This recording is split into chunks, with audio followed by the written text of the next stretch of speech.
जगह है। ये जितने भी आप तीर्थ देख रहे हैं ना, इन सारे तीर्थों में मेन एक चीज है वृंदावन। जैसे बॉडी के अंदर कितने पार्ट्स हैं, लेकिन सब बॉडियों को डील करने का काम जो करता है वो हार्ट करता है। इसीलिए वृंदावन ये हार्ड है। भगवान ने खुद कहा कि वृंदावनम परित्यज्यम पाद मेकम न गच्छामि, मैं वृंदावन को छोड़ करके नहीं जाता हूँ। तो अभी मधुवन में प्रभु रास रमाते हैं। कोई भी मानस रात कोई भी मधुवन में जीव जंतु पशु पक्षी कोई भी रह जाएगा, सवेरे मरा हुआ मिलेगा। अच्छा, ऐसा क्यों? अभी भी है ऐसा। क्यों? उसके ये मिलता है कि वहाँ रहने से पंच तत्व में विलीन हो जाता है। बहुतों को दर्शन मिला तो उन्होंने हाँ लिखने के बाद में शरीर को छोड़ दिया, दिल को छोड़ दिया है। बहुत से जो दर्शन किया कि नहीं किया वो एक्सपायर हो जाते हैं। तो इसलिए वृंदावन जो है सबसे रमणीक जगह है।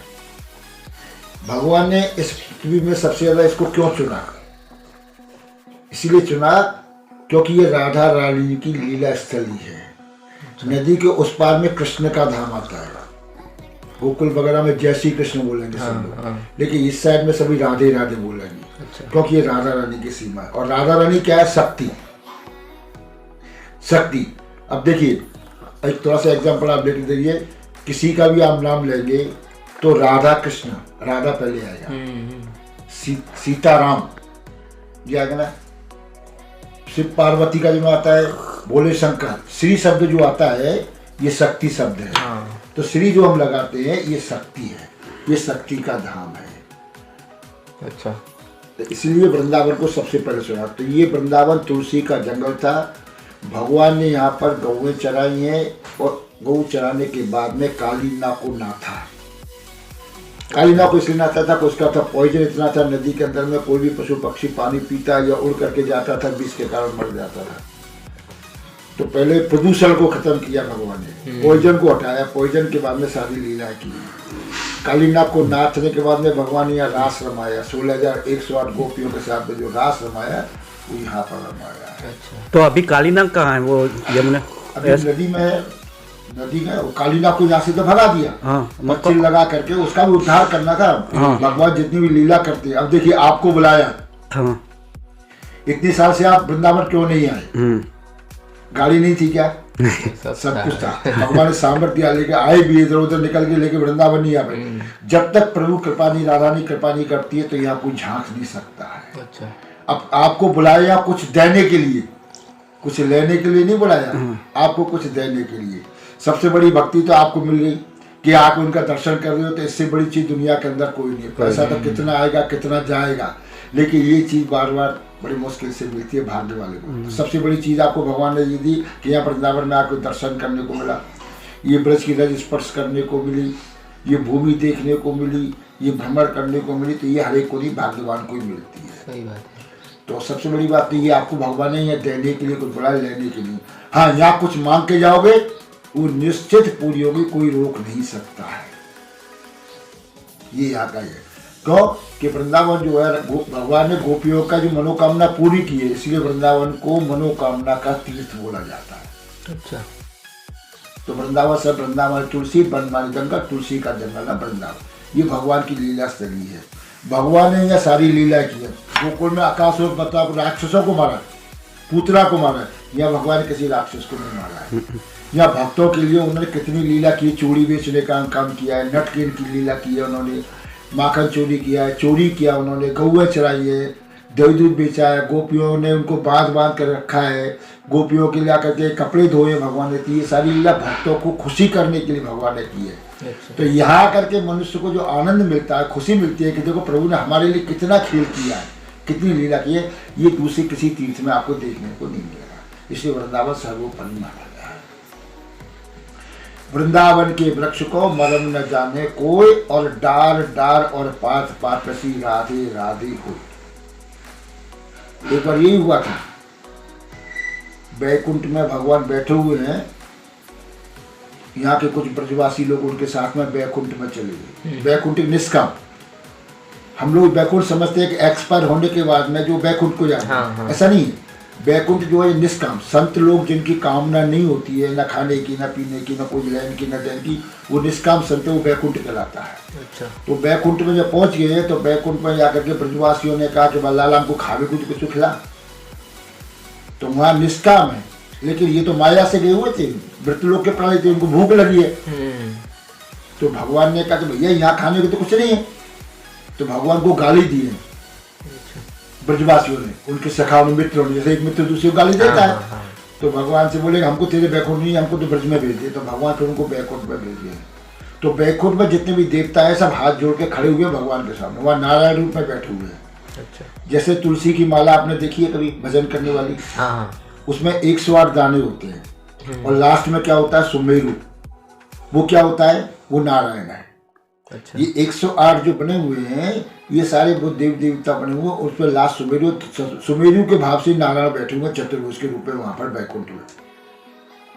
ये सारे देवता हैं, उनका दर्शन कर रहे हैं। तो जब ये ब्रज से गए हैं तो उन्होंने गाली दी, तो उनको बुरा लगा कि आप गाली क्यों दे रहे भगवान को, हमारे को।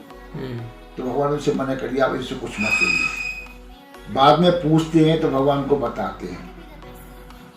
तो 2 दिन बाद प्रभु कैसे जवाब देते हैं, बोले आज मेरे को भूख लगी, कुछ खाने को दो।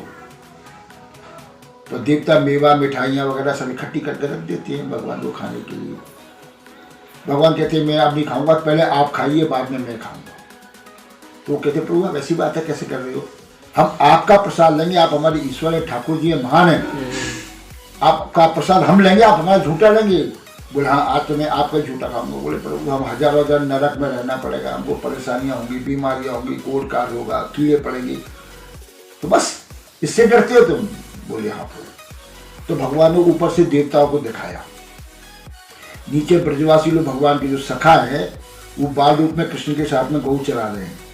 तो हमारे यहाँ से कोई महेड़ो ले जा रहा है, कोई दलिया ले जा रहा है, कोई छाछ ले जा रहा है, कोई सब्जी ले जा रहा है, कोई रोटी ले जा रहा है।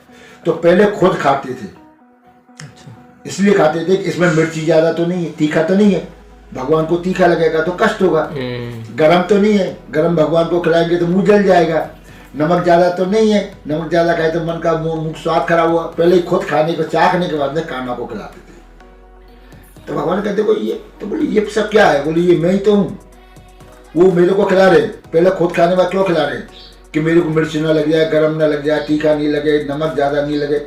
इसलिए इनको डर नहीं है, हजारों साल नरक में रहना पड़ेगा, कीड़े पड़ेंगे, कोड़ होगा, ये होगा, तुमको डर है। बोले हाँ प्रभु हमको तो डर है, ये आपके सखा है। एक तरफ दिखाया कि देखो ये मेरे ऊपर में चढ़ के चड्डी खा रहे, तुम चढ़ सकते हो। बोले नहीं, तो इनकी ताकत है, ब्रजवासियों की ताकत है, क्योंकि ये मेरे मित्र सखा है। एक सखा दूसरे सखा को गाली दे सकता है। आप फ्रेंड सर्कल में एक दूसरे मजाक करते, तो ऐसे ही भगवान भी उनसे अपने मित्रों से मजाक करते थे, गाली सुनते थे, गाली खाते थे। तो देवता थोड़ी दे सकते थे। तो ये इसकी भूमिका ये है वहां पर। तो यहाँ पर जो आने का महत्व है वो बहुत ही सर्वोपरि है। एक बार ये ब्रज में कोई आ जाता है तो 1000 साल जिसने तपस्या की होगी तब उसको एक बार वृंदावन मिलता है। अच्छा। इसलिए यहाँ का आदमी कभी भी ये नहीं चाहता है कि हम यहाँ से बाहर जाए।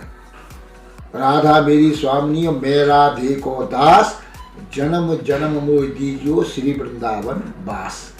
सब द्वारन को छोड़ दे, आयो तेरे द्वार, हे वृषभान की लाडली, तू मेरी ओर निहार। आप मेरी अब तक देखिए, सारे देवी देवताओं को, सारे दरवाजे, राजा महाराजाओं सबको छोड़ने के बाद में तेरी शरणागति आ गया हूँ, आप मुझ पर कृपा करिए और मेरा उद्धार करिए।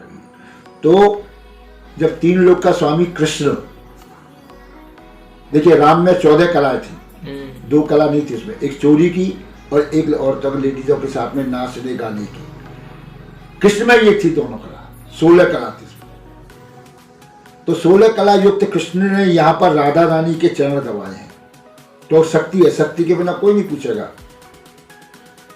आप कहीं भी जाइए, आपके साथ में फैमिली है क्या, सबसे पहले ये प्रश्न आता है।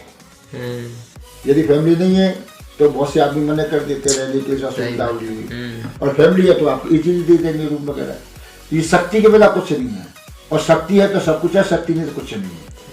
जैसे शरीर के अंदर में ताकत है तो हम लोग घूम भी सकते हैं, टहल भी सकते हैं, देख भी सकते हैं सब कुछ, और शरीर में ताकत नहीं है तो आप क्या करेंगे, नहीं घूम सकते। तो ये शक्ति है, शक्ति की स्थली वृंदावन धाम है। राधे राधे।